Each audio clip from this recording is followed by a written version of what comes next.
নমস্কার, নিউজ 18 বাংলায় আপনাদের স্বাগত। আপনাদের সঙ্গে রয়েছি আমি প্রিয়াঙ্কা। বিজেপির জন্য দরজা খোলা, বিজেপির নেতারা যোগাযোগ রাখছেন বলেই দাবি অভিষেক বন্দ্যোপাধ্যায়। সঠিক সময় দলে নেওয়া হতে পারে জানিয়েছেন অভিষেক। মৈত্রী রয়েছে টেলিফোন লাইনে। মৈত্রী, দল ছেড়ে যাওয়া নেতাদের জন্য দরজা বন্ধ করে দিয়েছিলেন অভিষেক, এবার বিজেপির জন্য দরজা খুলে দিলেন অভিষেক, কতটা তাৎপর্যপূর্ণ? দেখো, অভিষেক বন্দ্যোপাধ্যায় আজকে সাংবাদিকদের সঙ্গে আলাপচারিতায় দিল্লিতে তিনি যেটা বলেছেন সেই বিষয়টা কিন্তু যথেষ্টই তাৎপর্যপূর্ণ। তার কারণ তিনি বলছেন যে বিজেপির অনেক সাংসদ এবং বিধায়ক তারা যোগাযোগ রাখছেন তৃণমূলের সঙ্গে, তবে তিনি তার সঙ্গে এটাও বলছেন যে যোগাযোগ রাখলে তাদেরকে সঙ্গে সঙ্গে যে দলে নিয়ে নেওয়া হবে এমনটা নয়, সময় অনুযায়ী অর্থাৎ সবকিছু বিচার করে সময় মতো যথা সময়ে তাদের জন্য দরজা খোলা হবে। তবে এই ইঙ্গিতটা পাওয়া গিয়েছে যে বিজেপির যে সমস্ত সাংসদ এবং বিধায়করা যোগাযোগ করছেন তাদের জন্য কনসিডারেশন একটা হতে পারে, কিন্তু তার জন্য যে এবং সেক্ষেত্রে দাঁড়িয়ে এই কনসিডারেশন যে তারা করবেন বা এই কনসিডার যে তিনি করবেন তেমন ইঙ্গিত কিন্তু পাওয়া গেছে, কিন্তু সেই কনসিডারেশনটাও যে যথা সময় হবে সেটা কিন্তু তিনি বলেছেন। অর্থাৎ এখনই সাংসদ এবং বিধায়করা যারা যোগাযোগ রাখছেন তাদের জন্য এখনই দরজা না খোলা হলেও আগামী দিনে যথা সময় কিন্তু দরজা খোলা হবে, তেমনটাই জানিয়েছেন অভিষেক। বাংলায় বিজেপির খারাপ ফল নিয়ে কি বললো অভিষেক?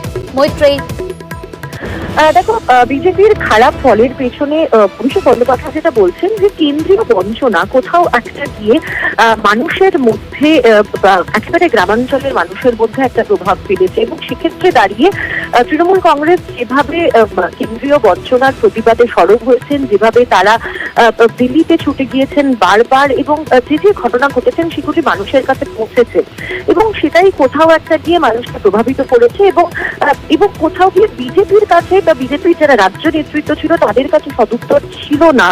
এই যে কেন্দ্রীয় বঞ্চনা যেটা কেন করা হচ্ছে না, অভিযোগ তৃণমূল কংগ্রেসের তরফ থেকে তোলা হয়েছিল, তার কোনো যোগ্য বা যথাযোগ্য জবাব বা সদুত্তর কোনো বিজেপির রাজ্য নেতৃত্বের তরফ থেকে ছিল না, ফলে তারা কাউন্টার করতে পারেননি, এবং সেটাই মানুষের মধ্যেই কেন্দ্রীয় বঞ্চনা একটা বড় প্রভাব ফেলেছে, এবং যার ফলেই কিন্তু বিজেপির যে হার হয়েছে সেই হারের দিকে কিন্তু তারা আরো অনেকটা এগিয়ে গিয়েছে।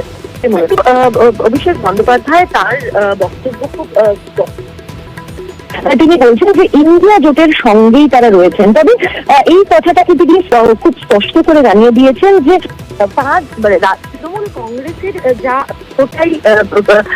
তাদের যা অব্লিগেশন বা তাদের যা দায় দায়িত্ব সবটাই কিন্তু বাংলার মানুষের প্রতি, তার কারণ বাংলার মানুষ তাদেরকে ভোট দিয়ে জিতিয়েছে, তারা ইন্ডিয়া জোটের সঙ্গে আছেন, পুরোদস্তুর সঙ্গে রয়েছেন, কিন্তু তারা বাংলার মানুষের হয়ে সওয়াল করবেন, এবং তাদের যে অবস্থান এবং তাদের যে দায়বদ্ধতা রয়েছে সেটা কিন্তু বাংলার মানুষের প্রতি। তবে একই সঙ্গে তিনি এটা পরিষ্কার করে দিয়েছেন যে ইন্ডিয়া জোটের সঙ্গেই রয়েছে তৃণমূল কংগ্রেস, এবং সেটা যখন এই প্রসঙ্গ আসে যে যদি কখনো অনাস্থা ভোটের প্রস্তাব আসে এবং সেই সময় আস্থা ভোটের যখন যদি প্রসঙ্গ আসে সেই সময় কিন্তু স্পষ্ট হয়ে যাবে যে তৃণমূল কংগ্রেস ইন্ডিয়া জোটের সঙ্গেই রয়েছে পুরো দমে।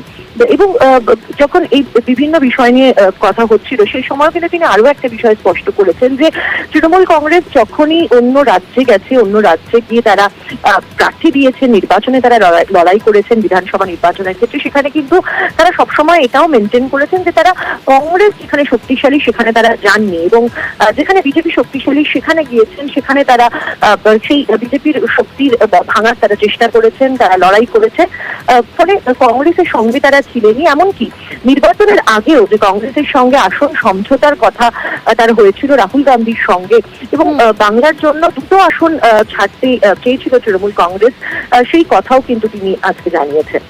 মৈত্রী, আরো একটা বিষয় জানার চেষ্টা করব, কেন্দ্রীয় সরকার কত বছর টিকবে আয়ু নিয়ে কোনো মন্তব্য করেছেন অভিষেক বন্দ্যোপাধ্যায়? একেবারে দেখো, অভিষেক বন্দ্যোপাধ্যায় তিনি আজকে যেটা জানাচ্ছেন যে এই যে এনডিএ সরকার, তার আয়ু আর 1 বছরের বেশি নয়, তেমনটাই 1 বছর, সেটাই কিন্তু তার প্রেডিকশন অভিষেক বন্দ্যোপাধ্যায়। কেন? তার কারণ তিনি বলছেন যে আগামী দিনে যে কয়েকটি নির্বাচন রয়েছে, আগামী দিনে আরো 4টি রাজ্যে নির্বাচন রয়েছে, তার মধ্যে ঝাড়খণ্ড, মহারাষ্ট্র, হরিয়ানা, জম্মু অ্যান্ড কাশ্মীর রয়েছে, এবং এই প্রত্যেকটি রাজ্যেই বিজেপি হারবে। এবং তিনি মনে করছেন যে বিরোধীদের পক্ষে মোমেন্টাম কিন্তু আগামী দিনে বাড়বে, এবং সেই মোমেন্টাম যখন আসবে তখন বিরোধীদেরকে আর আলাদা করে এই এনডিএ জোটকে ভাঙতে হবে না। এনডিএ জোট নিজেই ভেঙে তখন বিরোধীদের সঙ্গে চলে আসবে এবং সরকার ফল করবে। ধন্যবাদ মৈত্রী।